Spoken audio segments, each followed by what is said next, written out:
Before time, prehistoric shadows of magic. Long before the rise of cities, empires, or written words, our ancestors painted flickering shapes on cave walls, carved mysterious figures into stone, and left behind bone talismans whose meaning still stirs unease. In the darkness of Lascaux in France, nearly 17,000 years ago, hunters depicted animals with such intensity that some researchers suggest the caves were not merely art galleries, but sanctuaries of ritual. The dancing firelight, the echoing acoustics, and the choice of hidden chambers all hint that these were spaces of initiation. To step inside was to leave the ordinary world behind. Archaeologists have unearthed curious objects from the Paleolithic, small figurines of pregnant women etched with exaggerated curves, now known as Venus figurines. Some see them as fertility charms, others as early symbols of cosmic creation. Then there are the red ochre handprints, sometimes positive, sometimes stenciled as negatives, as if marking passage between realms. Scholars still debate whether these were casual expressions of identity or deliberate signatures meant to bridge the living and the unseen. Even tools carry a whisper of the occult. In Siberia, archaeologists found carved mammoth bones decorated with zigzag lines. Were they simple patterns or codes understood only by the shaman? A spear thrower discovered in France was carved with the form of a mammoth. Was this mere decoration, or a belief that the hunter could channel the animal's spirit into the hunt? Scholars still debate whether such engravings were charms, storytelling devices, or fragments of a vanished magical science. The role of the shaman emerges again and again in prehistoric studies. Evidence of strange burials suggests individuals were laid to rest with animal masks, drums, and antlered headdresses. In one Czech grave from over 25,000 years ago, a man was interred with a circle of mammoth bones and ivory rods. To some researchers, this was a holy person, someone who mediated between the tribe and the other world. Others remained cautious, suggesting we may be projecting modern ideas of magic onto distant times. Still, the aura of mystery persists. Perhaps the most haunting discovery comes from Göbekli Tepe in modern-day Turkey, built around 9600 BCE. Massive T-shaped pillars, carved with snakes, vultures and abstract symbols, rise from the earth in circles. This was thousands of years before the pyramids. No evidence of farming villages surrounds it. Instead, it seems hunter-gatherers gathered here for something else, something ceremonial, even supernatural. Scholars still debate whether Göbekli Tepe was the world's first temple, a site of shamanic gatherings, or a cosmic observatory built to mirror the stars.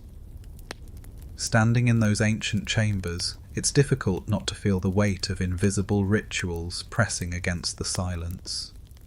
Imagine the flicker of torches painting animal spirits into life on stone walls, the rhythm of drums echoing against rock, the chants of people who had no written language, but carried within them the oldest stories of creation and death.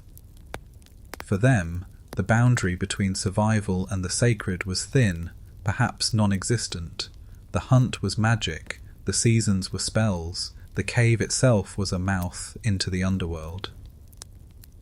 These prehistoric shadows remind us that the occult is not an invention of later ages, but may have been stitched into human experience from the very beginning. The urge to reach beyond the visible, to touch something hidden, appears as old as firelight itself.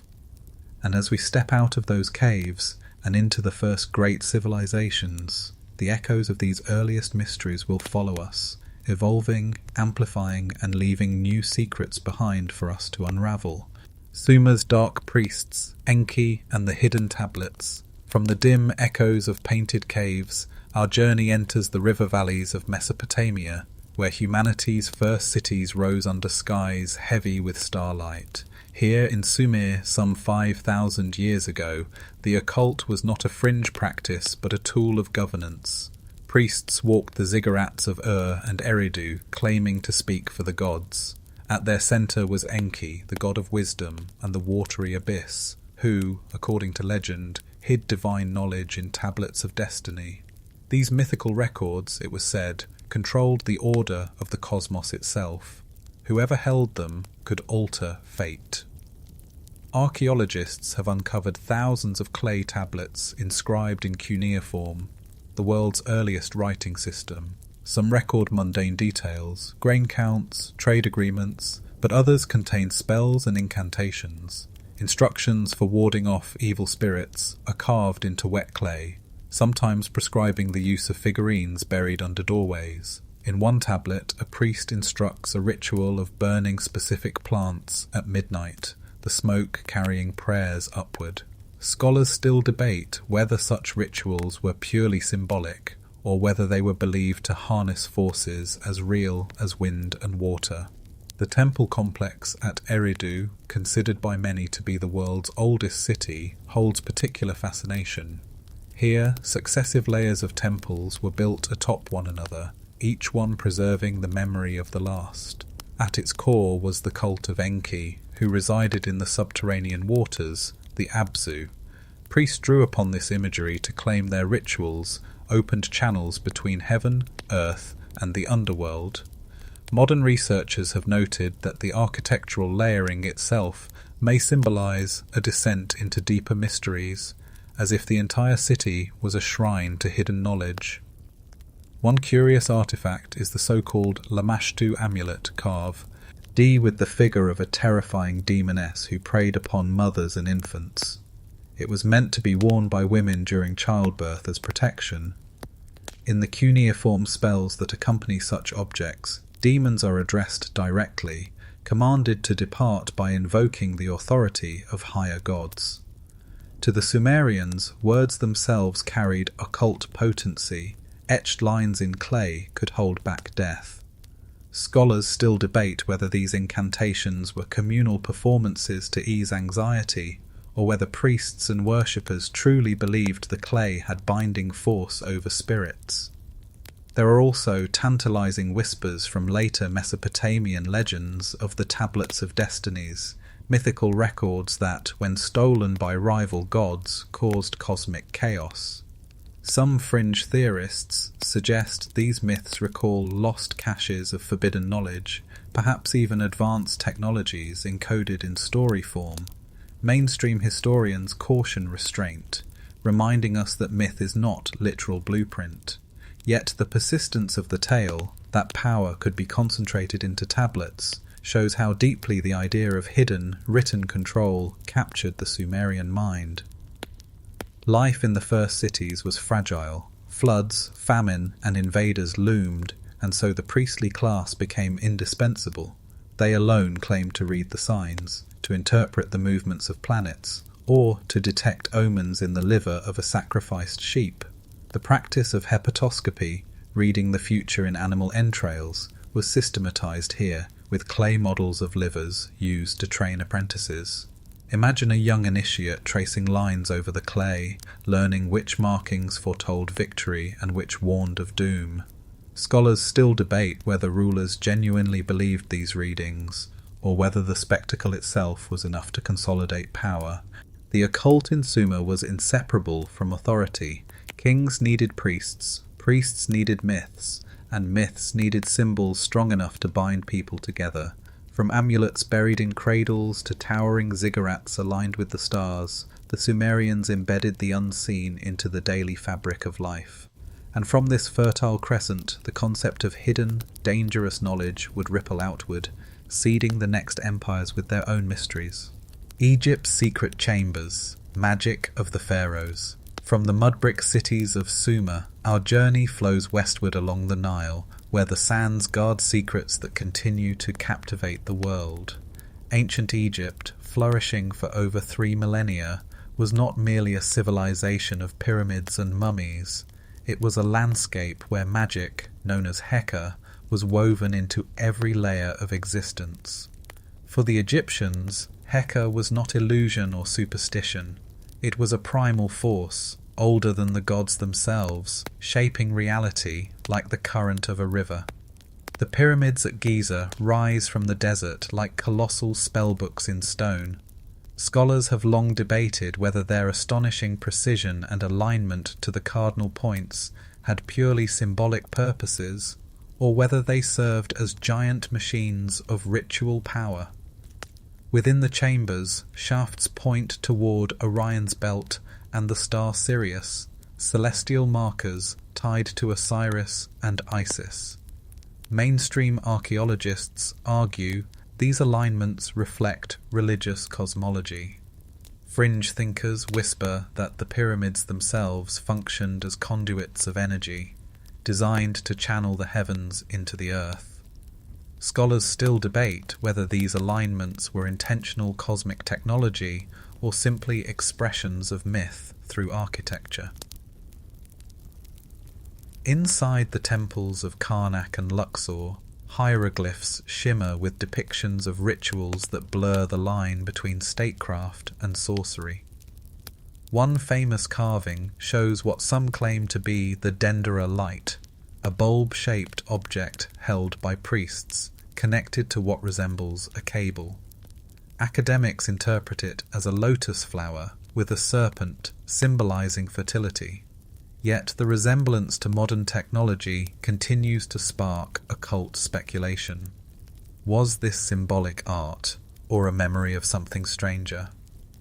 The Book of the Dead, a collection of spells painted on papyrus and tomb walls, reveals just how central magic was to the Ter life. These were not merely prayers but detailed instructions, a cosmic travel guide for the soul navigating the perilous Duat, the Egyptian underworld. Spells guarded against crocodile-headed demons, instructed the heart to remain silent during judgment, and invoked Ra to provide safe passage. One quirky detail is spell 125, where the deceased swears innocence of peculiar crimes such as, "I have not stolen temple cakes." Scholars still debate whether these recitations were meant as literal magical defences or as moral lessons encoded for eternity. Then there are the amulets, scarabs placed over the heart, eyes of Horus laid upon the body, miniature figures of gods tucked into linen wrappings. Archaeologists have found tiny knives made of ivory or copper, buried with children as charms against malevolent forces. To the Egyptians, every object could be imbued with protective heka. Even names themselves were dangerous. Erasing an enemy's name from stone was believed to annihilate their soul. Among the most intriguing discoveries are the so-called magical bricks found in royal tombs. Positioned at cardinal points around the burial chamber, they bore spells inscribed on their surfaces, sometimes with small figurines of guardians. Their purpose: to protect the king's body from intruders, both human and supernatural. Scholars still debate whether these bricks were primarily symbolic markers or whether they were considered literal warding devices that held spiritual force. The priesthood played the role of gatekeepers.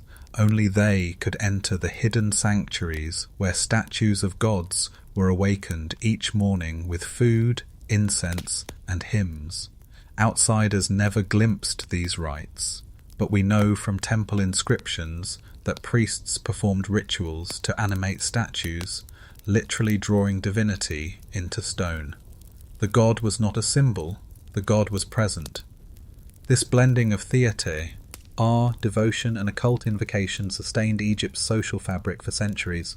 One need only stand in the shadow of a pyramid or trace the painted spells in a Theban tomb to feel how deeply the Egyptians fused architecture, ritual and belief into a seamless world of power. Their secret chambers were not relics of superstition but vaults of meaning where the living sought to command the unseen. And as dynasties rose and fell, these mysteries endured, carried forward by stone, by papyrus, and by whispers that still echo through desert winds. The Hittite sorcery, spells at the empire's edge.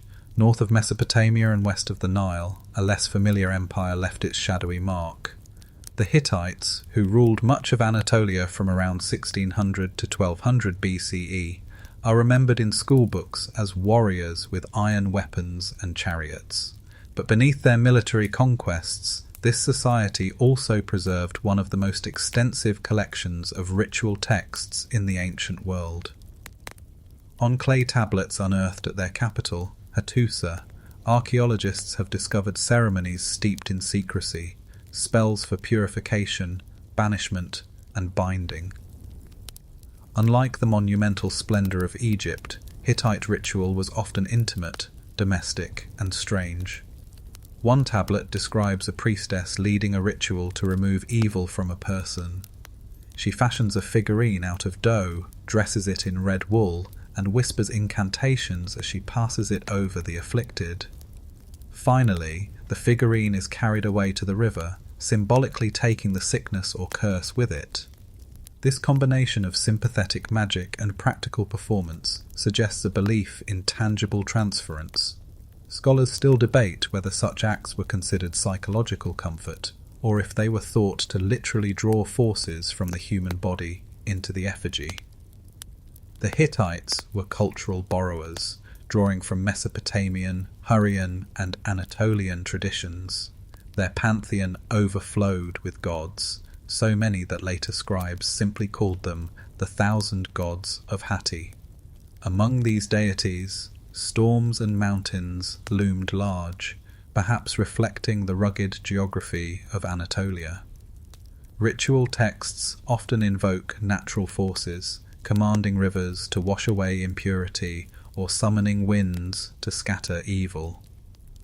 One quirky detail comes from a tablet that prescribes driving a pig between two armies to absorb hostility, after which the animal is killed, its blood believed to neutralize enmity. Some ceremonies seem almost theatrical. In one festival, a priest recited prayers while donning garments of specific colors and consuming symbolic foods. These actions were performed with exacting detail. Missteps could undo the ritual's effect. The idea that divine order depended on human precision gave these rites a heavy weight. Scholars still debate whether these rituals were confined to the priestly elite, or whether ordinary people also participated, bringing a shared sense of protection in uncertain times. The Hittites also dabbled in divination. Clay models of sheep livers have been found in their archives, showing their adoption of Mesopotamian hepatoscopy. Yet they expanded this practice, seeking omens not just in entrails, but also in the flight of birds, the crack of lightning, or the movement of smoke. These signs were then written into state records, suggesting that even royal decisions, war, alliance, succession, could hinge on occult readings. One striking archaeological discovery is the Yazilikaya sanctuary near Hattusa, where a rock-cut procession of deities marches across limestone walls. Some scholars interpret this as a cosmic calendar, linking deities to lunar months and celestial cycles. Others see it as a hidden map of the underworld, a sacred diagram carved in stone.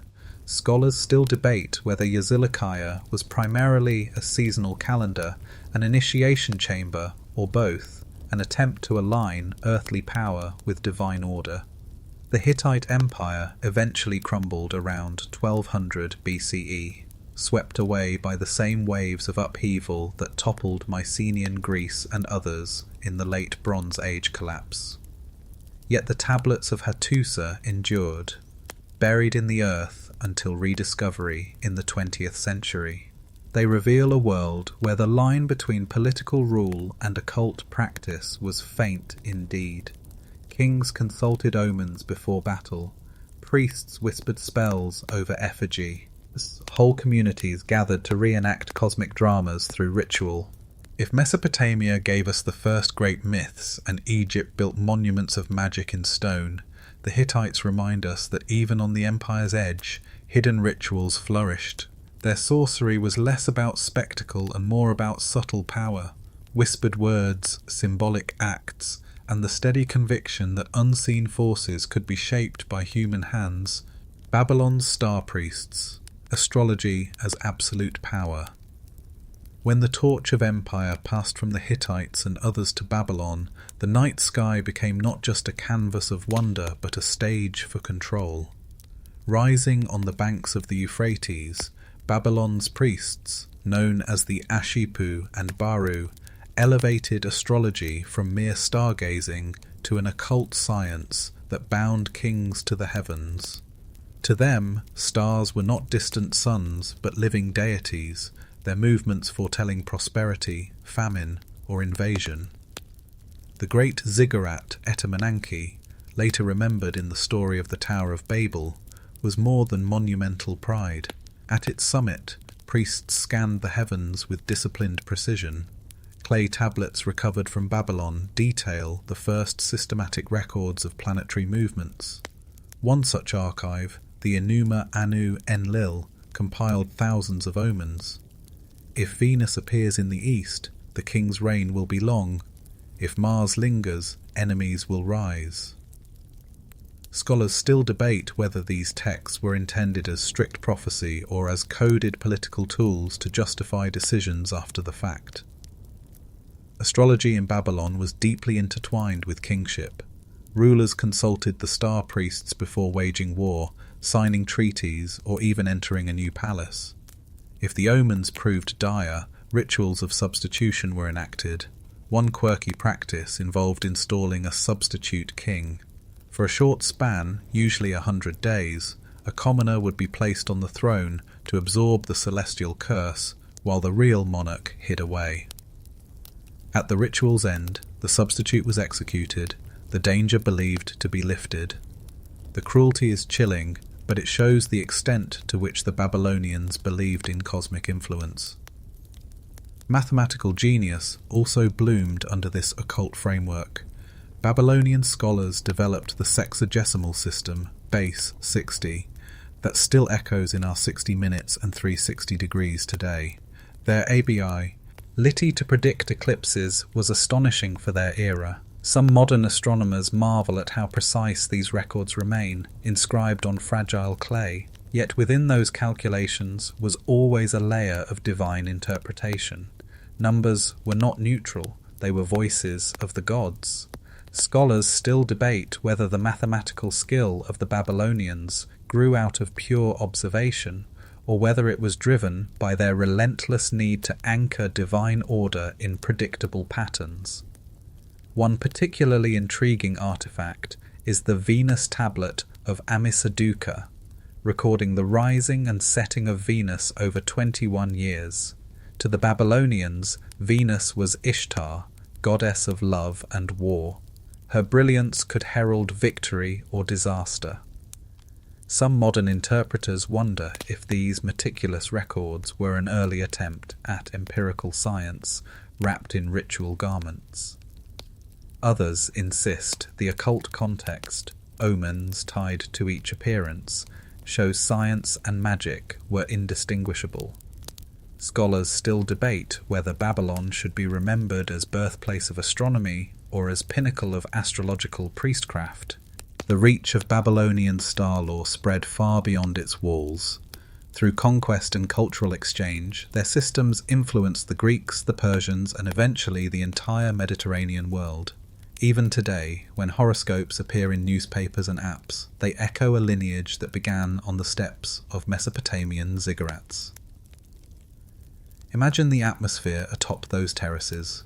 Priests in long robes tracing constellations, tablets spread before them, the flicker of oil lamps mingling with starlight. Below, the city buzzed with life, unaware that destinies were being inscribed above their heads. The priests claimed to mediate between humanity and the cosmos, but in truth they mediated power. To command the stars was to command kings, and through them, nations. As Babylon fell to Persia and then to Alexander, its star priests faded into history. Yet their vision of a universe where celestial order governs earthly fate never disappeared. It lives on in the constellations we still name, in the horoscopes some still read, and in the quiet awe we feel when gazing upward, wondering if the heavens are still watching. Hebrew Mysteries, the Forbidden Name. As Babylon's star priests charted destinies in clay, another tradition was taking root nearby, one that placed extraordinary weight not on planets or omens, but on words. Within the Hebrew scriptures lies a mystery that has fascinated scholars, mystics, and occultists for centuries. The forbidden name of God. Known as the Tetragrammaton, it is composed of 4 Hebrew letters, Yod, He, Vav, He. To speak it aloud, except in the holiest of contexts, was considered dangerous, even blasphemous. The earliest mentions of this divine name appear in the texts that would later form the Hebrew Bible. By the time of the Second Temple in Jerusalem, around the 6th century BCE, priests used it only within the innermost sanctuary on the holiest day of the year. The high priest would whisper it during Yom Kippur, hidden behind the veil of the temple, while incense thickened the air. Outside those walls, ordinary people never heard it. Instead, substitutions were used. Adonai, meaning Lord, or later Hashem, simply the name. Scholars still debate whether the prohibition was born out of reverence, or whether it concealed a belief in the name's literal, dangerous power. The mystical dimensions of this secrecy grew over centuries. Early Jewish mystics, and later Kabbalists, believed the name was not just a title, but a formula, letters whose vibrations contained the essence of creation. In some traditions, the name could heal the sick, summon angels, or even animate the inanimate. Fringe stories tell of rabbis who, armed with esoteric knowledge of the Tetragrammaton, crafted a golem, an artificial being of clay brought to life through the written word. Such tales may be folklore, yet they underline the sense that words themselves were alive, pulsing with divine force. One quirky detail appears in the Dead Sea Scrolls, discovered in caves near Qumran. Among the fragments of biblical texts and sectarian writings, the name of God is sometimes written in older Paleo-Hebrew script, even when the rest of the text uses a newer style. It is as if scribes believed ordinary letters were unworthy or insufficient to carry the sacred vibration. Scholars still debate whether this was a symbolic gesture or evidence of a deeper mystical practice preserved by the sect. The Hebrew obsession with hidden words did not stop at the divine name. Gematria, the practice of assigning numerical values to letters, allowed mystics to uncover hidden correspondences between words and concepts. A number could bind 2 verses together, revealing secrets beneath the plain text. For example, the word for life, chai, equals 18, which remains a sacred number in Jewish culture. Were these simply clever linguistic games, or genuine attempts to map the hidden architecture of reality? Scholars still debate where creativity ends and belief begins. The prohibition of the name had profound cultural consequences. Unlike other ancient religions where gods bore many titles, statues, and images, Judaism crystallized around an invisible deity, unspoken and unseen. By refusing to voice the divine identity, the Hebrew tradition preserved an aura of mystery that carried forward into Christianity, Islam, and beyond. Even today, in English Bibles, the Tetragrammaton is often rendered simply as Lord in capital letters, a typographic veil over an ancient silence. Standing at the crossroads of Mesopotamia and the Levant, the Hebrews absorbed influences from their neighbours, yet turned them inward, channeling power not through ziggurats or colossal statues, but through the subtleties of language. Theirs was an occult of restraint, of absence, of what could not be spoken. To utter the name was to risk touching fire. To conceal it was to hold power in reserve. And so, while Babylon looked to the stars, the Hebrews looked to syllables. In their hidden words, the seeds of later mystical traditions were sown. And as our journey continues, we will see how other cultures, too, guarded their occult truths with fire, silence, and shadow. Persia's firekeepers, magi of eternal flame. East of Mesopotamia, across rugged mountains and open plains, a new empire blazed with both political might and sacred fire.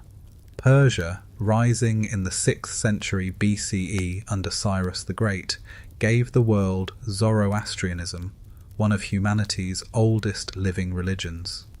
At its heart was the eternal flame, tended by priestly orders who came to be known as the Magi. To outsiders, their rituals and whispered lore became synonymous with magic itself, a word whose very root echoes their name. The fire temples of Persia were no ordinary sanctuaries.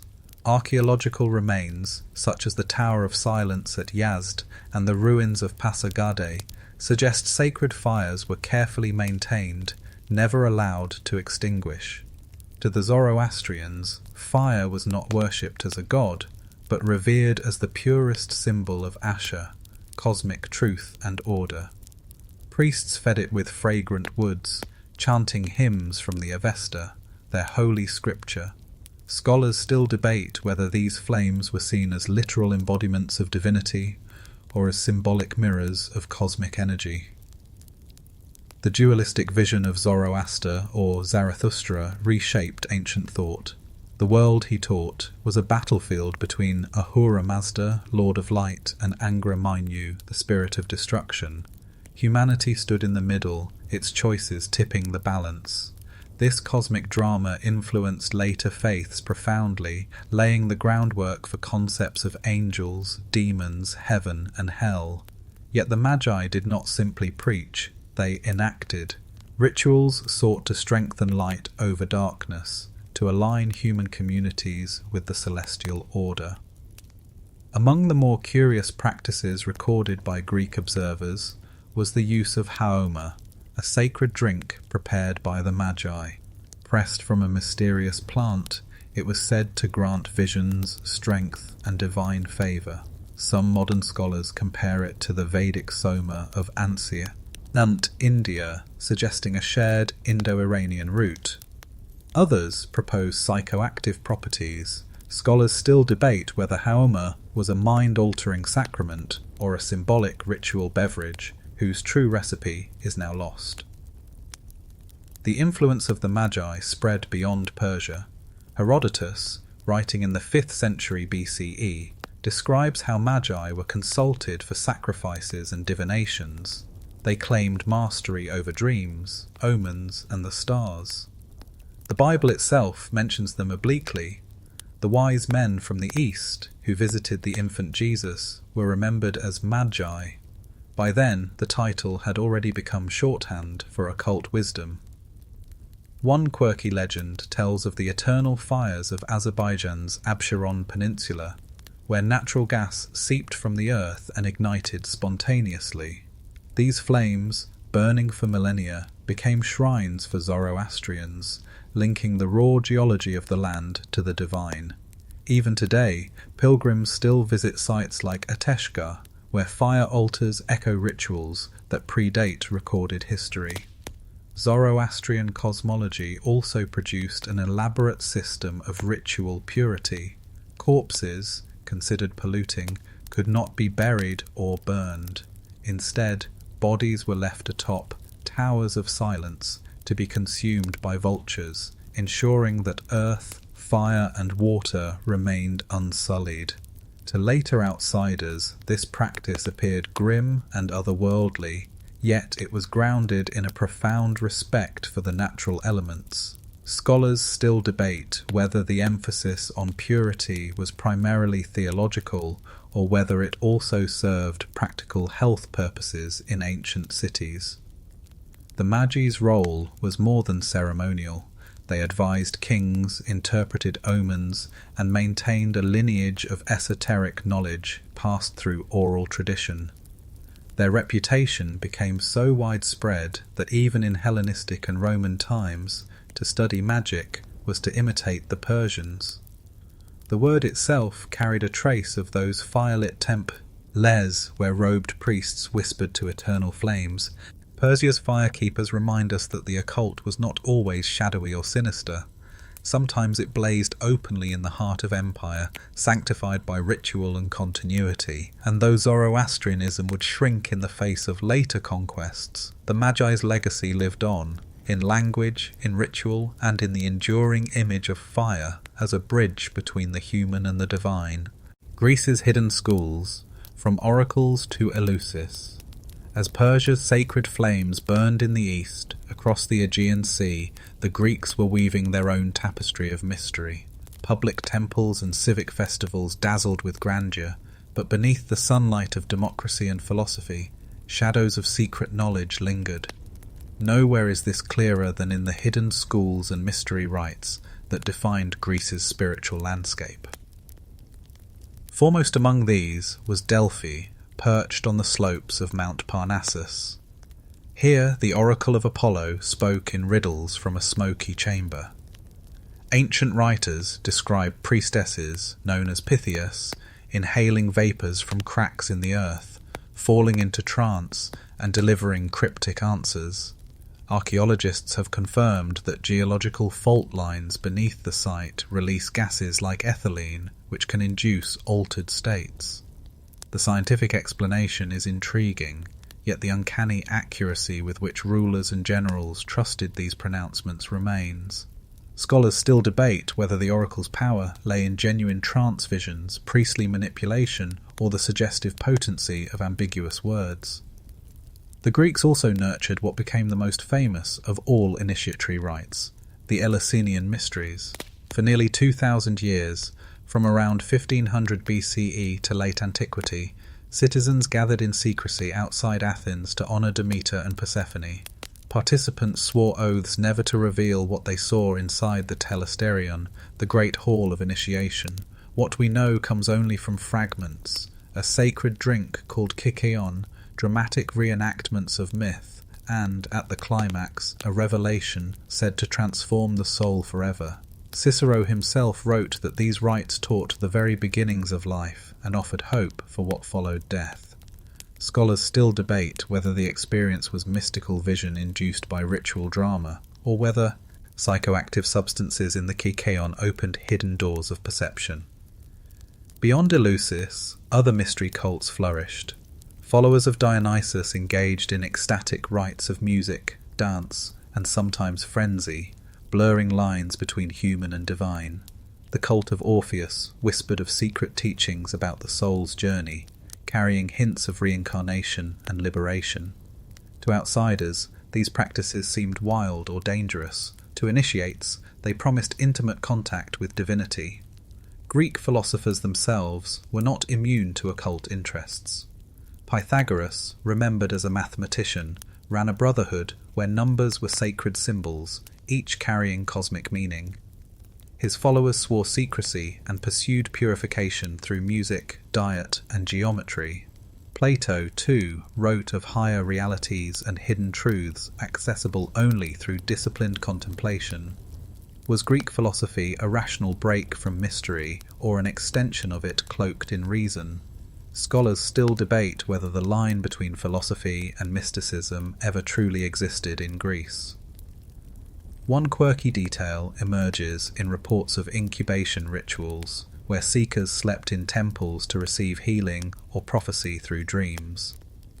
At Epidaurus, sanctuary of Asclepius, pilgrims left inscriptions describing miraculous cures, blindness healed, paralysis lifted, even lost voices restored. Whether by placebo, suggestion, or something stranger, the dream temples reveal how porous the boundary between medicine and magic once was. What united these hidden schools was their insistence on transformation.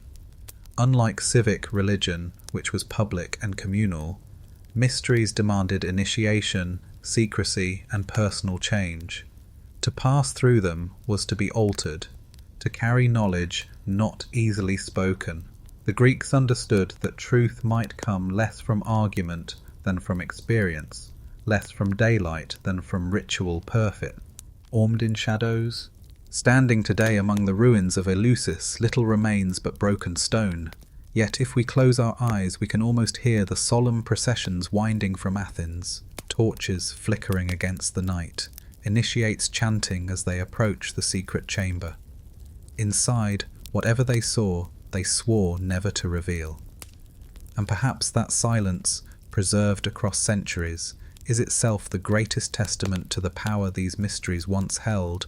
Rome's forbidden cults, shadows beneath the empire. As Greek mysteries flourished, Rome absorbed them and then made them its own. On the surface, the Roman world seemed rational, disciplined and practical. Roads, aqueducts and legions pressing order across the Mediterranean. But beneath this veneer of control lurked a thriving underworld of secret cults and forbidden rites, often tolerated until they threatened authority. Rome was not only a military machine, it was also a stage where the occult quietly performed. One of the most enigmatic traditions was the cult of Mithras. Worshippers gathered in underground sanctuaries, or mithraea, carved to resemble caves. At the centre stood an image of Mithras slaying a bull, a tableau packed with astrological symbols, the scorpion, the dog, the snake, the stars. Initiates passed through 7 grades of initiation, each tied to a planet. Meals of bread and wine were shared in imitation of divine banquets. Archaeologists have uncovered dozens of these sanctuaries across the empire, from Britain to Syria. Scholars still debate whether Mithraism was a soldier's faith promising loyalty and discipline, or whether it concealed a far deeper cosmology tied to Persian fire cults. Equally dramatic were the Bacchanalia, secret festivals honouring Bacchus, god of wine and ecstasy. Ancient reports describe wild nocturnal gatherings where music, dance, and intoxication dissolved social boundaries. For women and slaves, these rites offered rare liberation. For Roman senators, they were dangerous. In 186 BCE, the Senate cracked down, declaring the Bacchanalia illegal, claiming that plots and conspiracies brewed in the frenzy. The suppression did not erase Bacchus, but it revealed the fear authorities felt when ecstatic rites loosened control. Scholars still debate whether the Bacchanalia were truly subversive or whether the scandal was exaggerated by conservative elites. Rome also absorbed the Egyptian goddess Isis, whose worship spread from Alexandria into Italy and beyond. Her cult promised salvation and personal connection with the divine, with rituals that mirrored the flooding of the Nile and the cycle of life and rebirth. Marble statues of Isis with her sistrum rattle have been found in Pompeii, where her temple stood proudly until the city was buried in ash. One quirky inscription even shows a Roman sailor thanking Isis for saving him from a storm at sea, treating her as patroness of navigation. Scholars still debate whether Isis was embraced mainly for her spiritual promises or for the cultural prestige of Egypt's antiquity. Then there was the cult of Cybele, the great mother from Anatolia. Her priests, called Galli, performed extreme acts of devotion, including ritual castration, in her honour. Processions filled the streets with drums and cymbals, ecstatic dances, and statues carried in sacred wagons. For conservative Romans, the sight was unsettling, even scandalous, but the state tolerated Cybele because she had been adopted as a protector during the Punic Wars. Here too, the occult walked a fine line between reverence and suspicion. Divination was also widespread in Rome. Augurs studied the flight of birds. Haruspices inspected animal livers for omens.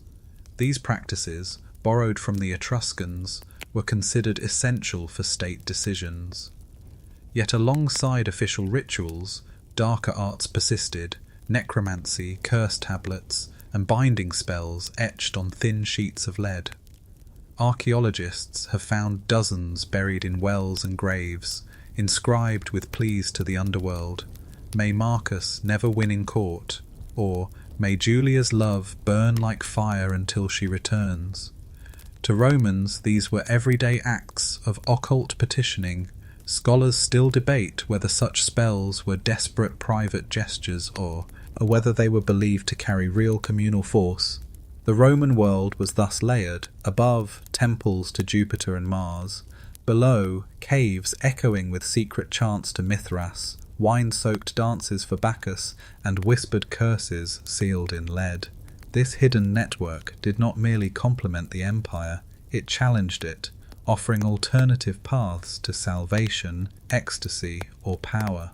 And though emperors tried to suppress or co-opt these forces, the shadows beneath Rome's grandeur remind us that the occult was never far from the beating heart of the empire. Druid secrets, groves, sacrifice, and silent law. As Rome extended its power into the misty forests of Gaul and the windswept isles of Britain, it encountered a people whose priests seemed to embody the very essence of mystery, the Druids.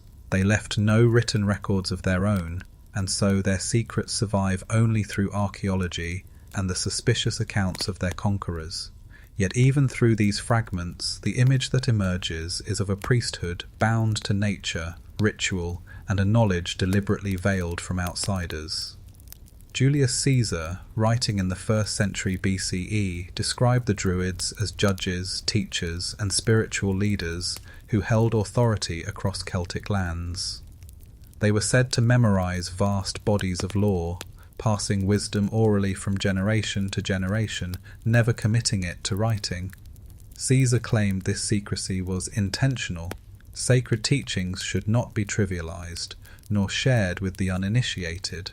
Scholars still debate whether this prohibition was designed to protect power, or whether it reflected a deeper philosophy that true wisdom could not be reduced to mere symbols. The Druids were intimately tied to the natural world. Sacred groves, not temples, were their sanctuaries. Oaks, especially, were revered, perhaps for their strength, their longevity, or their connection to lightning. Mistletoe harvested from these trees was believed to contain potent healing or protective power. Pliny the Elder recounts how Druids cut mistletoe with a golden sickle, catching it in a white cloth so it would not touch the ground. Some modern botanists note the plant's unusual properties, both medicinal and toxic. Scholars still debate whether the mistletoe ritual was widespread reality or an embellished tale told by outsiders. Sacrifice looms large in the Roman accounts. Caesar and later writers accused the Druids of human sacrifice, claiming victory. Myths were burned alive inside giant wicker effigies. Archaeological evidence of ritual killings, bodies found in bogs, bound and carefully deposited, does suggest ceremonial death was practiced in Celtic societies. Yet whether these deaths were offerings to gods, executions of criminals, or myths inflated by Roman propaganda remains contested. One of the most famous examples, the Lindoman discovered in an English peat bog, bears signs of violent ritual death, strangled, struck and throat cut in what some call the triple death. Scholars still debate whether such elaborate killings were routine religious practices or rare symbolic acts. The Druids' role extended beyond ritual into education and law. They mediated disputes, instructed youth in philosophy and astronomy, and calculated calendars based on lunar cycles. Stone monuments like Stonehenge, though older than the Celtic Druids, were sometimes linked to them by folklore. In truth, we do not know whether Druids used megaliths for ritual, but we can imagine them gathering at solstices, aligning human ceremony with cosmic rhythm. Quirky details slip into the record. One Roman writer claimed Druids believed in the transmigration of souls, that after death the spirit passed into another body.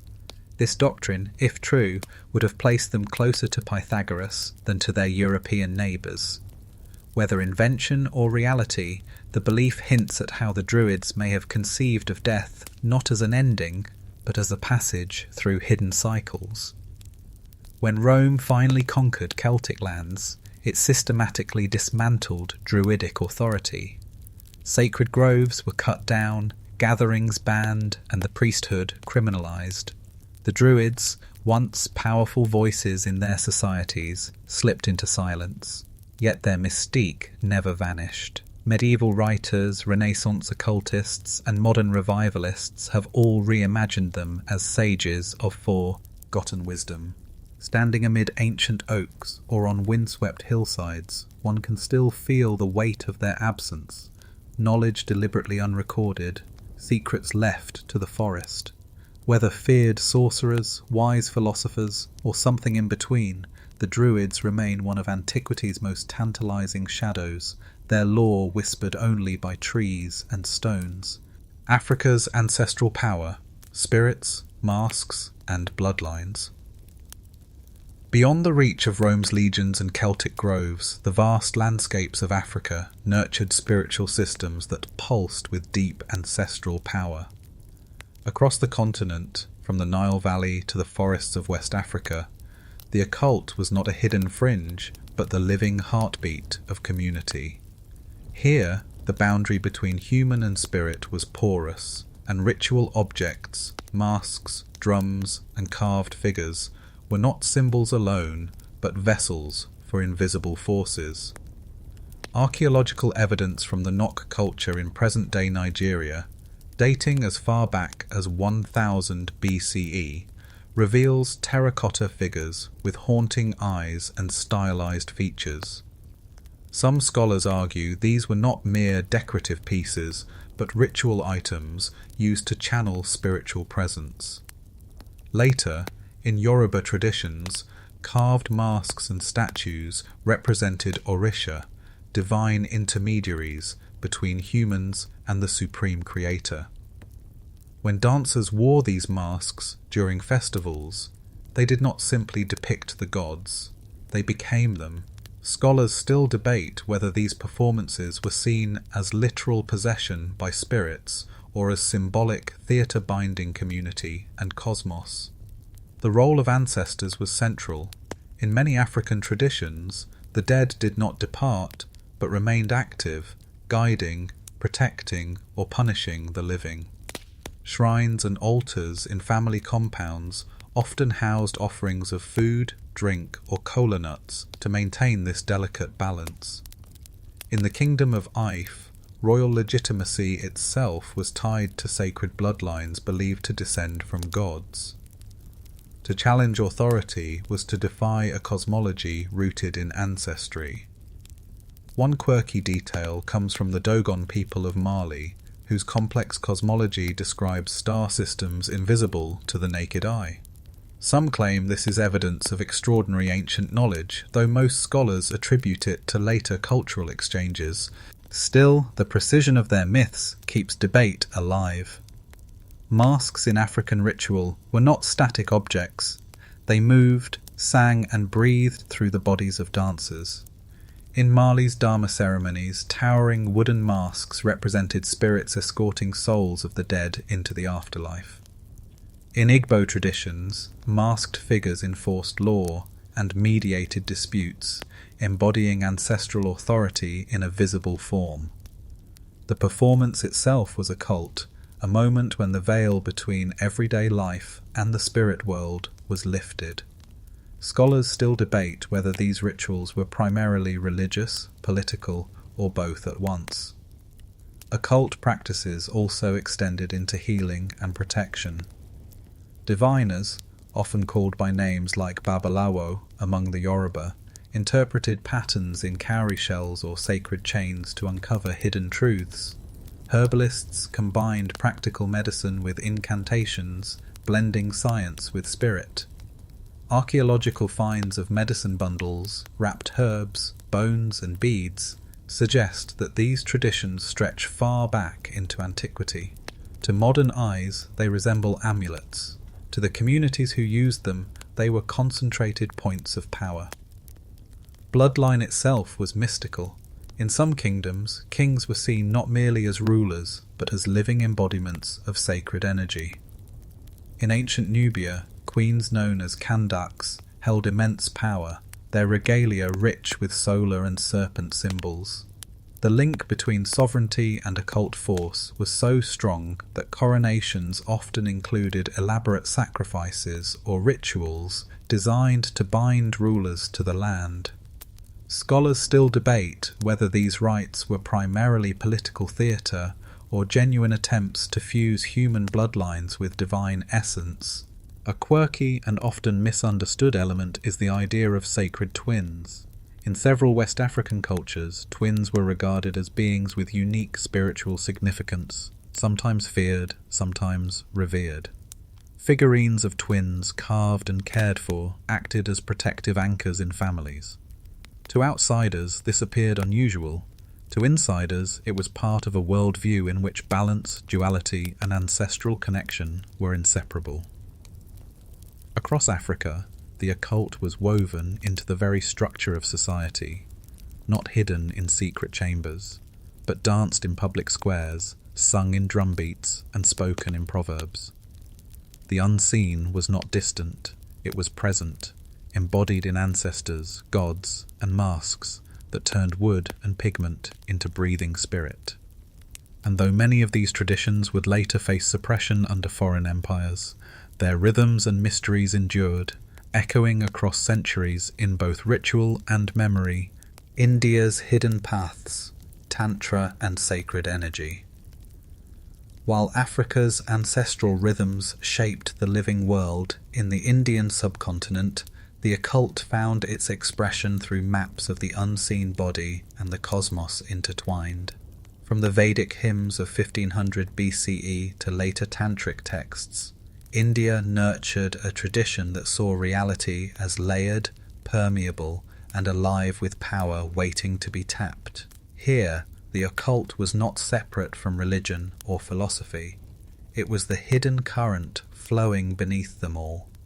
The earliest hints appear in the Rig Veda, one of the world's oldest scriptures, where hymns speak of cosmic order, sacrifice, and mantras that could align human will with divine truth. The very act of chanting was considered an invocation of power, a way to shape reality through sound. Later, the Upanishads introduced esoteric teachings, speaking of prana, the life force that moves through breath, and the concept of hidden knowledge accessible only to initiates. Scholars still debate whether these early teachings were mystical philosophy, coded ritual instruction, or both. Tantra, which emerged more clearly by the first millennium CE, expanded these ideas into a vast system of ritual, meditation, and sacred imagery. Contrary to popular misunderstanding, Tantra was not simply about sexuality. It was about harnessing energies, bodily, cosmic, and spiritual, through precise practices.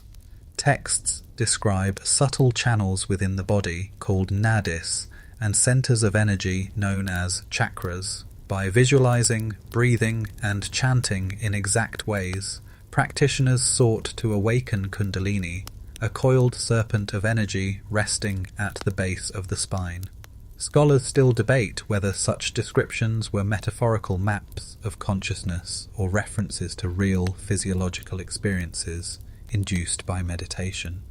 Archaeological and textual records also reveal fire rituals, known as yajnas, W. Here, offerings of clarified butter and herbs were cast into flames accompanied by mantras.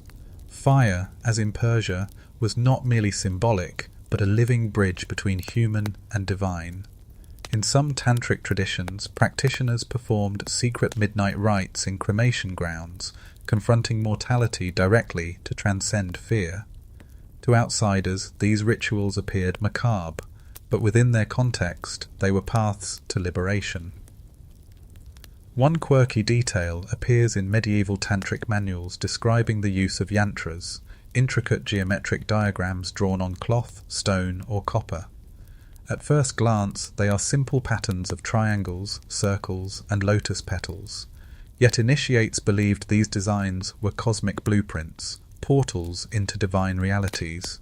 The Sri Yantra, for example, consists of interlocking triangles said to represent the union of masculine and feminine principles, microcosm and macrocosm.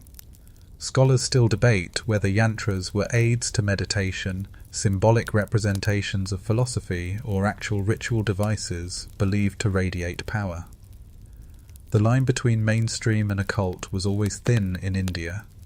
Even respected philosophers like Shankara acknowledged the existence of hidden powers, while yogic texts described siddhis, extraordinary abilities such as levitation, clairvoyance, or the ability to shrink one's body. Whether these were metaphors for spiritual progress or literal claims remains contested.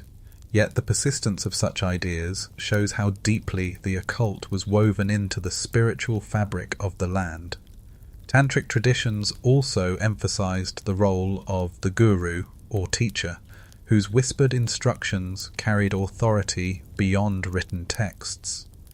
Knowledge was passed from mouth to ear in initiation ceremonies, where mantras and visualizations were given only to the prepared. The secrecy itself was a form of protection, ensuring that powerful practices were not misused. Scholars still debate whether this emphasis on secrecy preserved ancient wisdom or created exclusivity that amplified mystique. Standing before the temples of Khajuraho, their walls alive with intricate carvings of gods, humans, and celestial beings in ecstatic poses, one senses how the hidden paths of India sought to merge body and cosmos. Far from rejecting the material world, Tantra embraced it as sacred, a field in which divine energy could be awakened. The occult here was not something feared, but something cultivated, disciplined, dangerous, and ultimately liberating. From the chants of Vedic fire priests to the whispers of tantric initiates in shadowed shrines, India's hidden paths reveal a vision of the world where energy itself is the sacred current, flowing through stars, bodies, and breath. And in these currents, seekers found not only mystery, but the promise of transformation. China's alchemists, elixirs, immortals, and jade secrets. While India mapped sacred energy within the body, ancient China turned its gaze to transformation through alchemy, seeking not only harmony with the cosmos, but mastery over life itself. Here, the occult was both mystical and pragmatic, blending philosophy, medicine, and chemistry into a pursuit of the ultimate treasure: immortality. By the time of the Han Dynasty, around 200 BCE, Taoist thinkers had already developed a complex vision of the universe as a balance of yin and yang, qi energy flowing through all things. Alchemists believed that by manipulating substances, minerals, herbs, metals, they could mirror cosmic processes and refine the body into something imperishable. The most famous of these pursuits was the creation of the elixir of life. Recipes survive on bamboo strips and silk texts, some calling for cinnabar, mercury, or gold, substances that, tragically, often poisoned those who consumed them. Scholars still debate whether alchemists truly believed these concoctions would grant immortality, or whether the recipes were allegories for spiritual transformation. One of the earliest emperors to chase eternal life was Qin Shi Huang, the unifier of China, who died in 210 BCE. Obsessed with cheating death, he dispatched expeditions in search of mythical islands where immortals were said to dwell. He consumed alchemical pills laced with mercury, ironically hastening his own demise.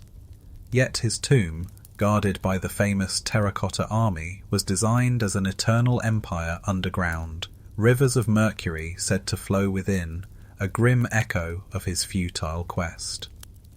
Taoist alchemy divided into two strands: Weidan, external alchemy using potions and minerals, and Nidan, internal alchemy, a meditative system that visualized the body as a furnace where breath, spirit, and essence could be refined.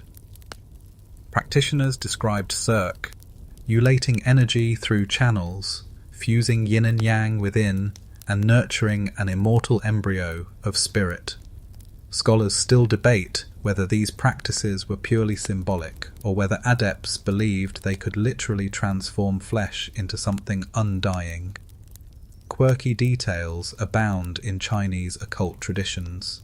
Jade, for instance, was prized not only for beauty, but for its supposed power to preserve the body and soul.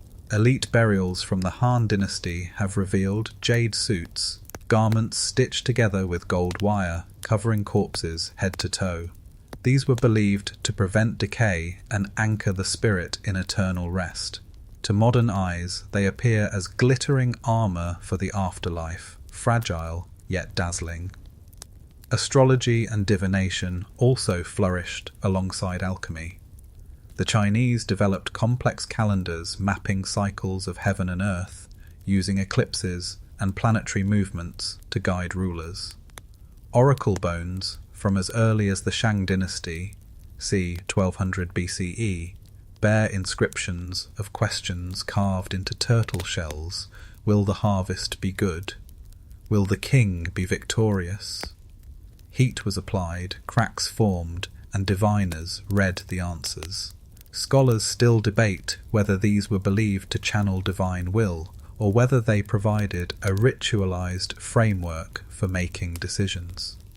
Legends tell of the Xian, the immortals, mystical figures who achieved transcendence through alchemy, meditation, or moral purity. They were said to live in remote mountains, flying through clouds, feasting on dew and pine needles. Their images appear in art, riding cranes, or carrying peaches of longevity. Were these mythical archetypes, or memories of real reclusive practitioners whose reputations grew into legend? Scholars still debate whether the immortals were symbolic ideals of Taoist philosophy or believed to walk the earth in secret. The influence of Chinese alchemy endured for centuries, shaping not only religion but medicine, martial arts, and even statecraft.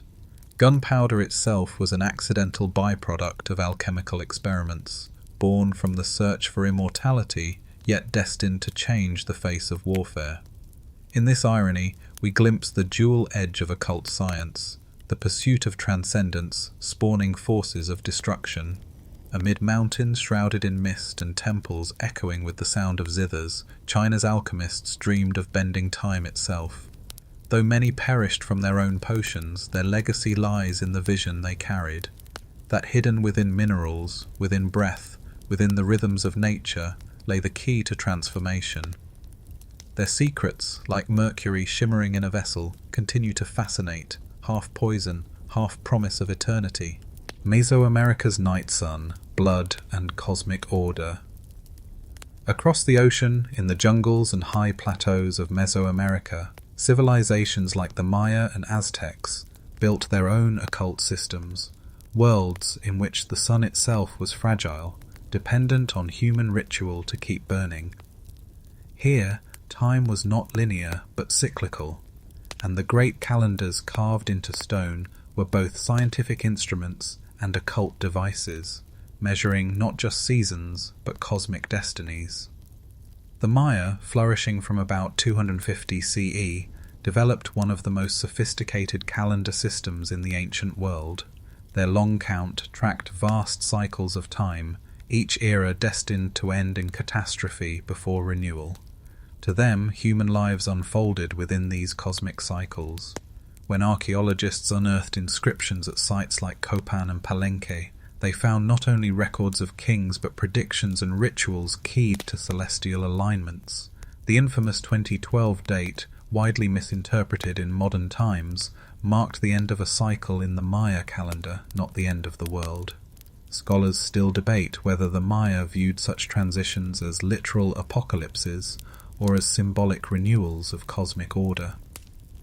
At the center of these mysteries stood the temples, stepped pyramids rising from the jungle canopy, aligned with the heavens.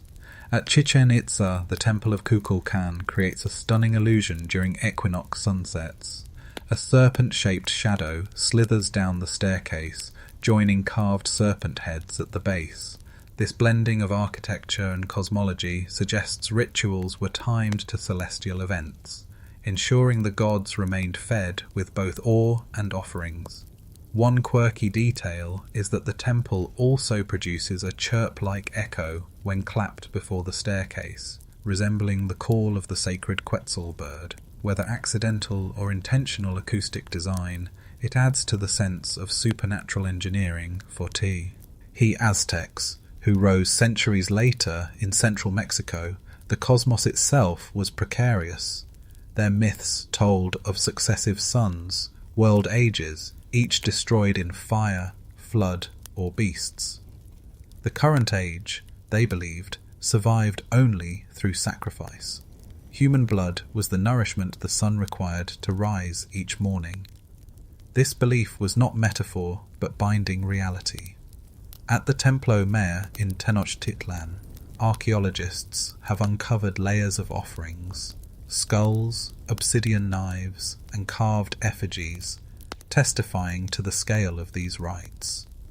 Scholars still debate whether the vast numbers described in Spanish chronicles, sometimes tens of thousands of sacrifices, were exaggerations, or whether the rituals truly reached such magnitude. Yet sacrifice was not only about feeding gods, it was a profound act of cosmic maintenance. Prisoners of war, chosen victims, or even willing volunteers were transformed into embodiments of deities before being offered. In the festival of Tlacaxipehualistli, a young man impersonated the god Zipe Totec, our Lord the Flayed One, for 40 days, treated as divine before being killed and flayed, his skin worn by priests as a symbol of renewal. To modernize, it seems horrifying. To the Aztecs, it was essential to the turning of seasons and the fertility of crops. Even death itself was mapped into ritual geography. The Aztecs described multiple underworlds, with Mictlan as the deepest realm, reached only after arduous journeys through rivers and mountains guarded by beasts. Archaeologists have discovered tunnels beneath the Pyramid of the Sun at Teotihuacan, filled with offerings of shells, jaguar remains, and liquid mercury, perhaps intended as a symbolic underworld river. Was this a literal ritual gateway or a metaphor carved in stone and earth? Scholars still debate whether such constructions were seen as functional portals or as theatrical affirmations of cosmic myth. One quirky survival of these traditions lies in the Tonalpohualli, the Aztec sacred calendar of 260 days, used to determine the fate of individuals. Each day carried a deity, a number, and a destiny. Birth dates were interpreted as windows into character and fortune, not unlike astrology in Babylon. Even today, some indigenous communities preserve elements of this ritual calendar, a living echo of an ancient occult system. In Mesoamerica, the occult was not hidden in shadows, but enacted on temple tops under the blazing sun. It was dramatic, visceral, and communal, binding empires together through cycles of blood and stone. These cultures remind us that for some societies the occult was not a secretive fringe. It was the axis upon which the universe itself turned. Andean mysteries, shamans of the high mountains. Far to the south, in the towering Andes, another vision of the occult flourished, one bound to mountains, sky, and stone. Long before the rise of the Inca Empire, cultures like the Chavin, Moche, and Tiwanaku cultivated systems of ritual that linked humanity to the living landscape. Here, shamans were intermediaries between earth and sky, wielding coca leaves, carved staffs, and hallucinogenic plants as tools to access the unseen. At Chavin de Huanta in Peru, a ceremonial centre dating to around 900 BCE, archaeologists have uncovered a labyrinth of stone galleries filled with carvings of feline deities, serpents, and birds of prey. Deep inside, a granite monolith known as the Lanzon depicts a fanged figure with hair of snakes, eyes staring in multiple directions. Scholars believe initiates entered the darkened passageways, disoriented by sound and shadow, while priests chanted and played shell trumpets. Some researchers suggest hallucinogenic San Pedro cactus may have been consumed, intensifying visions of the god. Scholars still debate whether the temple was primarily a political tool of social control or a genuine site of shamanic initiation. The Moche, flourishing along Peru's northern coast around 100 to 800 CE, left murals and pottery scenes depicting human sacrifice. Warriors are shown capturing prisoners, stripping them, and offering their blood to priests.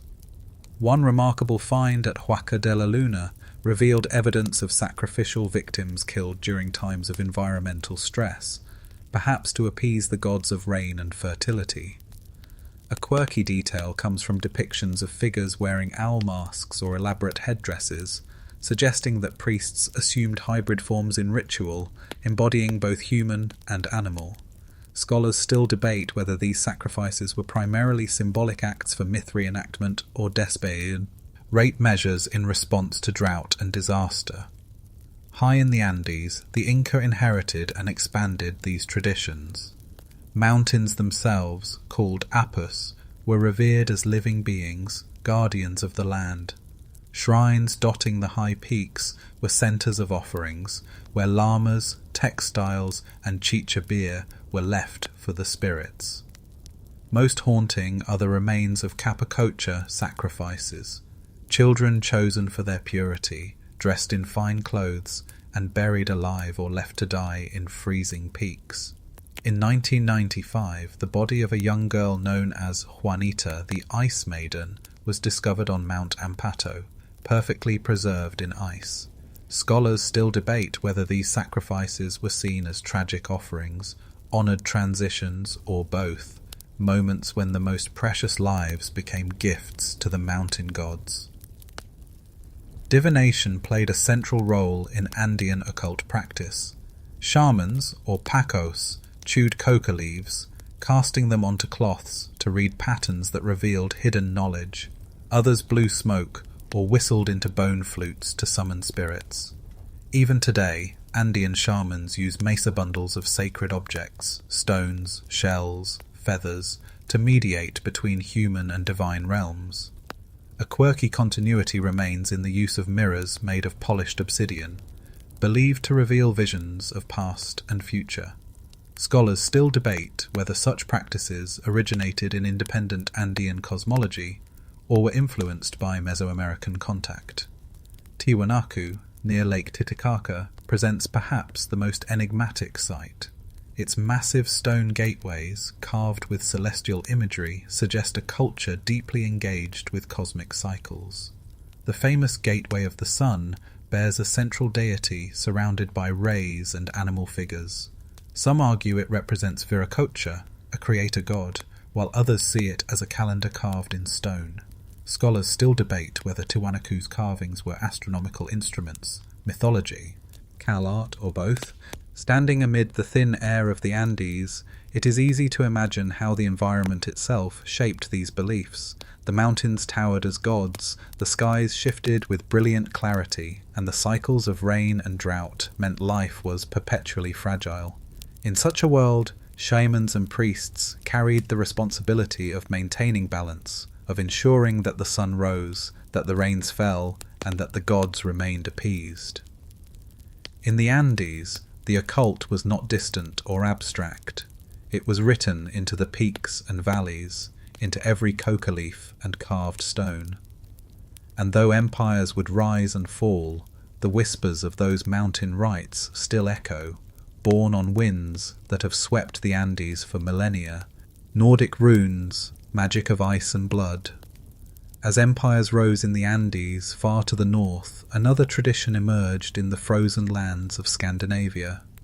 Here, amid fjords, forests, and winters of endless night, the Norse wove an occult language into the very fabric of their world, the runes. More than an alphabet, runes were believed to carry hidden force, a script that could carve destiny into wood, stone, or flesh. To write a rune was not only to record, it was to invoke. The Elder Futhark, the earliest runic system dating from around the 2nd century CE, consists of 24 characters, each with a name, sound, and symbolic meaning. The rune Fehu, for example, meant cattle, symbolizing wealth and abundance. Tiwaz was linked to the god Tyr and signified justice and sacrifice. Inscriptions on stones, weapons, and jewellery often used runes not as simple writing, but as protective charms. Archaeologists have discovered spearheads etched with runes calling for victory, or amulets inscribed with formulas against harm. Scholars still debate whether these inscriptions were understood as literal magic spells or as symbolic affirmations of faith and intention. Myth-anchored runes in divine origins. According to the Havamal, part of the poetic Edda, the god Odin hung for 9 nights on the world tree Yggdrasil, pierced by his own spear, in a self-sacrifice to win the knowledge of runes. Bleeding, fasting, and gazing into the abyss, he finally seized the runes from the depths. The myth links writing with suffering, wisdom, and occult revelation. One quirky detail: the number 9, central to Odin's ordeal, appears repeatedly in Norse lore, from 9 worlds of creation to 9 days of cosmic trials. Scholars still debate whether the myth reflects historical initiatory practices or purely poetic invention. Runes were not confined to myth. Everyday artifacts reveal their occult role. A 5th sea, entry bracteate medallion found in Denmark bears runes interpreted as a protective invocation of Odin. In Bergen, Norway, archaeologists uncovered wooden sticks inscribed with runes asking for luck in love or success in trade. Some carry curses, binding rivals, or calling for misfortune to fall upon enemies. The thin line between blessing and curse suggests that runes were viewed as a living force, responsive to intention. The practice of Saida, a form of Norse magic, often intersected with runes. Seeresses known as Völur wielded staffs, chanted incantations, and entered trance states, sometimes using runes to aid divination. Saga literature describes rituals where communities gathered around these women, whose voices guided decisions about war, travel, and harvest. Curiously, Saida was often associated with femininity, and men who practiced it risked accusations of unmanliness. Scholars still debate whether this gendered division reflected social anxiety about occult power or historical memory of shamanic traditions. Runestones scattered across Scandinavia stand as monumental testimonies to the runic tradition. Some were memorials to the dead, others declarations of lineage and power. Yet even in these seemingly straightforward texts, magical formulae sometimes appear, repetitions of runes or sequences that resist translation, as if meant to encode something beyond ordinary words. Were these nonsense syllables, secret codes, or invocations intended to stir hidden forces? Scholars still debate their purpose, noting that the very ambiguity may have been the point. Quirky survivals of rune lore persist even after Christianization. Medieval manuscripts record charms mixing runes with prayers, blending pagan and Christian traditions. One Icelandic stave, known as the Ægishjálmur or Helm of Awe, was drawn as a protective symbol against fear and defeat. Though recorded sensu, Rees later its roots may lie in Viking Age magical practice. In the harsh landscapes of the north where storms howled and winters seemed endless, runes offered not just communication, but control, a way to inscribe intention upon a world of uncertainty. They were born of myth, wielded in daily life, and etched into stone to outlast generations. To carve a rune was to declare that words were not merely sounds but forces, sharp as a blade, enduring as ice. And though centuries have passed, the etched stones and whispered sagas remind us that in the Norse imagination, language itself was a cult, a spell written in blood and frost. The desert mystics, Gnosis beneath the sands. While runes were being carved in northern stone, far to the south deserts stretched like oceans of dust, concealing their own hidden texts and mystic orders. Here, in Egypt's sands and Syria's caves, small communities withdrew from empires to seek knowledge unapproved by kings or priests. Their vision of the occult was not blood or battle, but gnosis, secret knowledge of the divine hidden beneath appearances. The most dramatic window into these worlds opened in 1945, when farmers near Nag Hammadi in Upper Egypt discovered jars filled with ancient codices. Within them lay Gospels never heard in Sunday sermons, the Gospel of Thomas, the Gospel of Philip, and more. These writings reveal the voices of the Gnostics, sects who flourished in the 1st centuries CE, offering radical interpretations of creation and salvation. They taught that the visible world was not the final truth, but a flawed illusion, crafted by lesser powers. Salvation lay not in ritual alone, but in hidden knowledge, gnosis, that awakened the divine spark within. Scholars still debate whether these communities represented mainstream Christian diversity or a distinct mystical current suppressed by orthodoxy. The Gnostics were not alone in seeking hidden wisdom. Jewish sects, such as the Essenes, who likely lived near Qumran by the Dead Sea, also cultivated secretive lives of ritual purity. The Dead Sea Scrolls, discovered in caves between 1947 and 1956, include apocalyptic texts, rules for communal living, and mystical hymns. They describe battles between sons of light and sons of darkness, visions of cosmic war echoing themes we have seen from Persia. Scholars still debate whether the Essenes were truly authors of these scrolls, or whether multiple sects shared the caves. One quirky detail from the scrolls is the Songs of the Sabbath Sacrifice, Liturgica, texts describing heavenly temples filled with angelic choirs. These songs appear in both Qumran and later Jewish mysticism, suggesting that desert sects preserved visions of ascent into heavenly realms.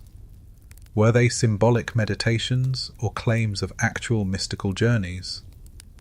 Scholars still debate whether these writings reflect ecstatic experience or theological imagination. Hermits and ascetics also carved paths into desert solitude.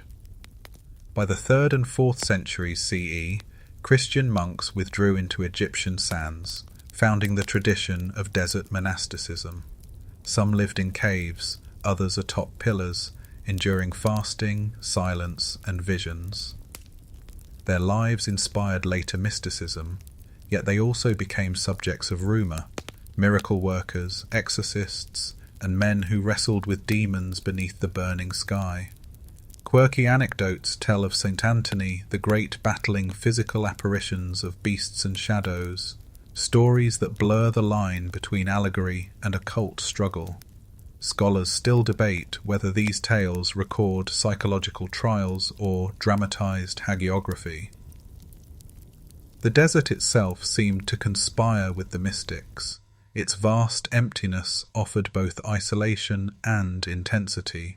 To wander into it was to risk death, but also to find revelation. Communities like the Gnostics, Essenes, and early monks saw the desert as a threshold, a place where the ordinary world dissolved, leaving only stark encounters with the hidden. Later traditions, including Islamic mysticism, would inherit this desert sensibility. Sufis wandering the sands spoke of annihilation of the ego, union with the divine, and hidden knowledge transmitted from master to disciple. Though separated by centuries, their language echoes the same conviction, that true wisdom lies not in temples or palaces, but in silence, sand, and secrecy. If the runes of the north carved power into stone, the mystics of the desert carved it into memory, text, and ritual. Their writings, buried in caves and jars, remind us that even in harshest landscapes, humans sought not merely survival, but truth beyond the visible. And whether hidden by suppression or forgotten by time, their gospels and scrolls now whisper again, voices of the occult carried on desert winds. Medieval shadows, alchemy, witches, and the black arts. As the desert mystics whispered their gospels in secret, Europe entered the long centuries of the Middle Ages, where shadows thickened around the pursuit of forbidden knowledge. Castles, cathedrals, and monasteries rose across the continent, yet beneath their arches simmered traditions that were at once feared, condemned, and obsessively sought. The occult here did not vanish under Christianity. It adapted, cloaked in symbols, hiding in manuscripts and midnight rituals. Alchemy became one of the great obsessions of the medieval world. Rooted in Greco-Egyptian and Islamic traditions, it promised not only to transmute base metals into gold, but to discover the philosopher's stone, a substance that could heal disease and perhaps grant immortality. Figures like Albertus Magnus and Roger Bacon dabbled in experiments, blending chemistry, philosophy, and magic. Their writings describe furnaces, retorts, and arcane diagrams. One quirky manuscript, the Aurora Consurgens, attributed to Thomas Aquinas, combines vivid allegories with strange illustrations of hybrid creatures. Scholars still debate whether alchemy was ever truly about literal transformation of metals, or whether it served as coded spiritual allegory for inner purification. Witchcraft, too, haunted the medieval imagination. In village life, healers and herbalists were often called upon to bless crops, cure sickness, or ward off curses. Yet as church authorities tightened control, such figures increasingly fell under suspicion. The infamous text Malleus Maleficarum, published in 1487, codified beliefs about witches, accusing them of flying, shape-shifting, and making pacts with the devil. Trials erupted, fueled by fear, rumour, and political tension. In some regions, entire communities were swept into hysteria, with executions by fire or rope. Scholars still debate whether the witch hunts reflected genuine belief in dark sorcery, or whether they were mechanisms of control against vulnerable groups, especially women. Astrology also flourished, even as it was condemned. Kings and popes secretly consulted astrologers for guidance on battles, marriages, and coronations. Manuscripts from universities like Paris and Bologna reveal careful star charts, blending Ptolemaic astronomy with mystical interpretation. One quirky example, Emperor Frederick II of the Holy Roman Empire was rumoured to have timed military campaigns based on favourable planetary alignments. Scholars still debate whether rulers genuinely believed in astrological power, or whether they used it to legitimize decisions already made. Hidden societies also emerged, preserving fragments of older lore. The Knights Templar, officially a military order of the Crusades, were accused of worshipping strange idols and practicing heretical rites. Whether true or not, their sudden suppression in 1307 and the execution of their leaders left fertile ground for legends of secret treasures and occult knowledge. In Spain and Italy, Jewish mystics refined Kabbalah, mapping the cosmos as a tree of emanations. Its diagrams of divine flow influenced Christian thinkers and Renaissance magi, who saw in it a universal language of creation. Quirky survivals of folk magic filled everyday life. In England, witch bottles were buried under doorsteps, filled with nails, hair, and urine to trap malevolent spirits. In Germany, charms were inscribed on scraps of parchment and sewn into clothing for protection. To peasants, these acts were practical safeguards. To authorities, they edged dangerously close to heresy. Scholars still debate where the line truly lay between harmless superstition and condemned sorcery. The Middle Ages were not a simple tale of repression. They were a time of tension, where fear of the occult coexisted with fascination. Monks copied grimoires in cloisters, kings consulted astrologers while condemning sorcery, and common folk whispered charms even as priests thundered against them. In this paradox, the occult thrived, always hidden in shadow, always resurfacing in unexpected corners. And as Europe staggered toward the Renaissance, these shadows would not disappear.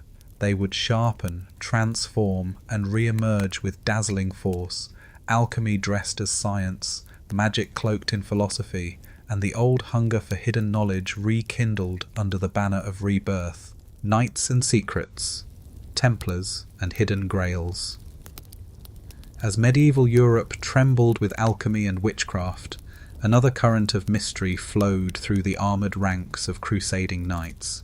The order of the poor fellow soldiers of Christ and of the Temple of Solomon, better known as the Knights Templar, rose swiftly from humble origins in 1119 to become one of the most powerful organisations in Europe.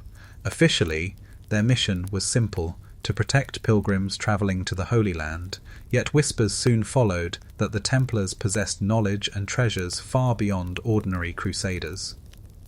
Their headquarters in Jerusalem sat upon the Temple Mount, on the very site of Solomon's Temple. Legends claimed that during their years in the Holy Land, the Templars unearthed secret relics buried beneath. Perhaps the Ark of the Covenant, perhaps the Holy Grail, perhaps hidden texts of forbidden wisdom. No solid proof survives, yet the connection between the Templars and buried mysteries became a cornerstone of their reputation. Scholars still debate whether these tales are historical possibility or romantic invention layered onto their legend centuries later. Financial and political power made the Templars both indispensable and dangerous. They built networks of castles, accumulated vast lands, and effectively invented early banking systems, lending money to kings. Yet in the eyes of some, their secrecy and wealth suggested something darker. In 1307, King Philip IV of France, deeply indebted to them, orchestrated their downfall. On Friday, October the 13th, a date that still carries ominous resonance, hundreds of Templars were arrested. Under torture, many confessed to heresy, denying Christ, spitting on the cross, worshipping a mysterious idol named Baphomet. Whether these confessions were truth, invention, or forced falsehoods remains one of history's enduring mysteries. Archaeological evidence offers tantalizing glimpses, but few answers. Carvings in Templar chapels sometimes include strange symbols: two knights riding a single horse, the enigmatic Beauchamp banner of black and white, or depictions of severed heads. Were these simply allegories of poverty and purity, or traces of hidden rites? Scholars still debate whether the Templars truly practiced occult rituals, or whether their secrecy invited projection of every forbidden fantasy. The Grail legend, too, intertwines with their story. Medieval romances written after their suppression began to link the Grail, a cup, a stone, or a mysterious vessel, to knightly quests, secret guardianship, and hidden bloodlines. Some modern writers suggest the Templars were keepers of the Grail, safeguarding esoteric truths suppressed by church orthodoxy. Others argue the connection was purely literary, a poetic fusion of chivalric ideals with older Christian and Celtic myths. Scholars still debate whether there was ever a real object behind the Grail stories, or whether the Grail itself was always metaphor, knowledge, purity, or spiritual awakening. One quirky detail survives in folklore: the supposed Templar treasure at Rennes-le-Château in France, a tiny village later at the heart of conspiracy theories involving secret codes, hidden parchments, and even the lineage of Christ. Though historians dismiss most of these claims, the persistence of the story shows how deeply the Templars have become symbols of the hidden and forbidden. The last Grand Master, Jacques de Molay, was burned at the stake in Paris in 1314, proclaiming his innocence and, according to legend, cursing the king and pope who condemned him. Within a year, both were dead, fueling rumours that the Templars carried occult vengeance even in defeat. From that moment, their myth only grew, entwining with Freemasonry, Rosicrucianism, and modern conspiracy lore. The Templars stand at a crossroads of history and legend. Were they simple warrior monks crushed by politics, or guardians of hidden wisdom whose secrets slipped into the undercurrents of European occultism? Standing in the ruins of their castles or tracing the faded crosses carved into chapel walls, we feel the weight of both possibilities. What is certain is that their story, like the Grail they are said to guard, continues to draw seekers toward mysteries that refuse to be silenced. Renaissance sorcery, magic dressed as science. As the Middle Ages gave way to the Renaissance, Europe blossomed with new confidence. Cathedrals soared, printing presses multiplied books, and explorers charted oceans. Yet, in the very heart of this rebirth, the occult did not fade into superstition. It was reborn alongside art and science, dressed in the garments of reason. Renaissance magic was not merely whispers in shadow, it was a conscious attempt to harmonize the hidden with the visible, the mystical with the rational. One of the most influential figures was Marsilio Ficino, a Florentine scholar of the 15th century who translated Plato's works into Latin.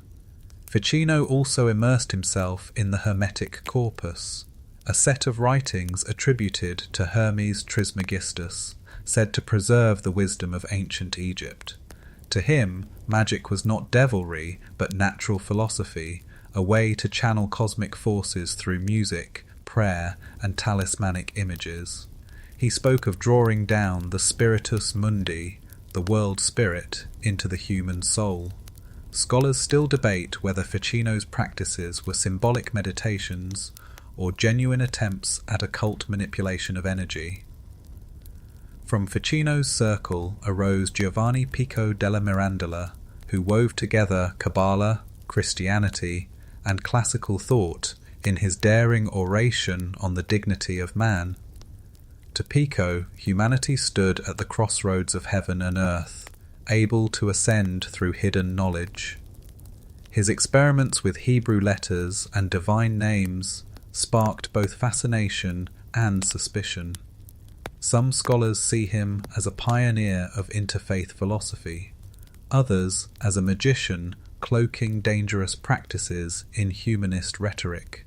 Scholars still debate whether his fusion of traditions was intellectual curiosity or genuine pursuit of occult power. Astrology flourished openly, with courts across Europe employing astrologers to cast horoscopes for rulers. Even figures like Johannes Kepler began as court astrologers before shifting toward astronomy. Alchemy, too, took on new prestige, its furnaces and retorts now investigated not only by mystics, but by scholars who would later give rise to chemistry. One quirky detail lies in the work of Paracelsus, a Swiss physician who rejected traditional medicine in favour of alchemical remedies. He carried a sword whose hilt contained supposed magical inscriptions, believing it could channel healing power. To his followers, he was a revolutionary healer. To his critics, a dangerous sorcerer. Scholars still debate whether Paracelsus should be remembered as father of toxicology or as a wandering magus. The visual arts mirrored this occult fascination. Albrecht Dürer's engravings are filled with cryptic symbols, magic squares, strange beasts, and celestial diagrams, interpreted by some as hidden esoteric codes. Botticelli's paintings, under Ficino's influence, may veil Neoplatonic allegories beneath mythological scenes. Architecture, too, absorbed sacred geometry, with Renaissance builders reviving proportions believed to reflect divine harmony. Were these simply aesthetic choices, or were they talismanic, designed to draw cosmic order into human structures? Scholars still debate the line between art and occult intention. Grimoires circulated in manuscript and print, describing rituals for summoning spirits, crafting amulets, or invoking planetary intelligences. The Picatrix, translated from Arabic, became a handbook for astral magic. John Dee, advisor to Queen Elizabeth I, pored over such texts, blending mathematics, navigation, and angelic invocations. With his scryer Edward Kelly, Dee claimed to receive messages in a mysterious angelic language, Enochian, which some modern occultists still use. Was Dee a brilliant polymath lost in obsession, or a genuine channeler of hidden forces? Scholars still debate whether his angelic sessions were visionary exercises or manipulative theatrics. What defines the Renaissance occult is its confidence. Unlike the secrecy of the Middle Ages, Renaissance magi often wrote openly, claiming their work as legitimate science of hidden correspondences. They sought not to reject Christianity, but to deepen it, aligning stars, numbers, and angels into one cosmic symphony. Yet their boldness also brought risk. Giordano Bruno, who envisioned an infinite universe filled with countless worlds, was burned at the stake in 1600. His cosmology mingled mystical hermeticism with radical astronomy, blurring the line between heresy and vision.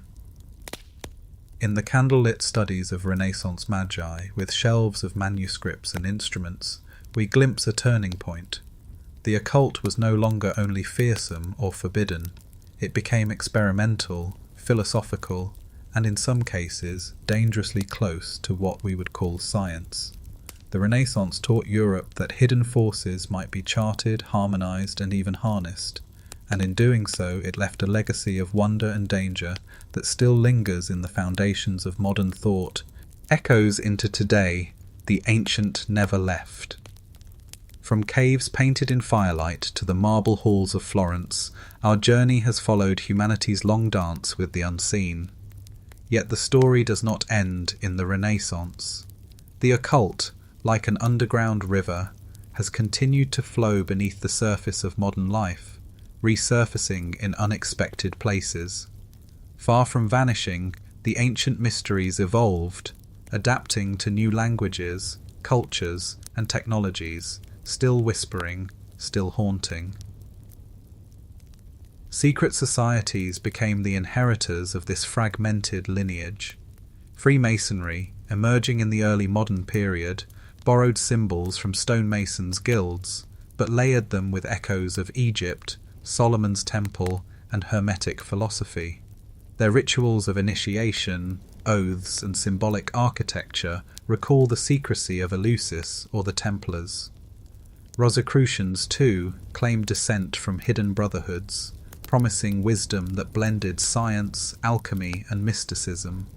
Scholars still debate whether these groups preserved authentic ancient teachings or invented new traditions under the guise of antiquity. Occult texts continued to circulate. In the 19th century, the Hermetic Order of the Golden Dawn systematized rituals drawing from Kabbalah, astrology, and Enochian magic, claiming to revive ancient currents. Figures like Aleister Crowley expanded these practices, scandalizing and inspiring in equal measure. Crowley's motto, "Do what thou wilt," echoed ancient initiatory defiance, yet he dressed it in modern individualism. Scholars still debate whether Crowley was a visionary, a charlatan, or both, his legacy a mirror reflecting the enduring allure of forbidden knowledge. Quirky survivals abound in popular culture. Tarot cards, first created in Renaissance Italy as playing cards, were later adopted as tools of divination, their imagery resonating with archetypes as old as Babylon and Egypt. Pet astrology, born in Mesopotamian ziggurats, still fills apps and magazines, offering guidance for relationships or careers.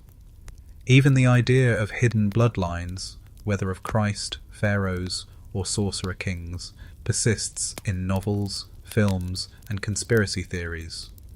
What was once whispered in temples now circulates in mass media.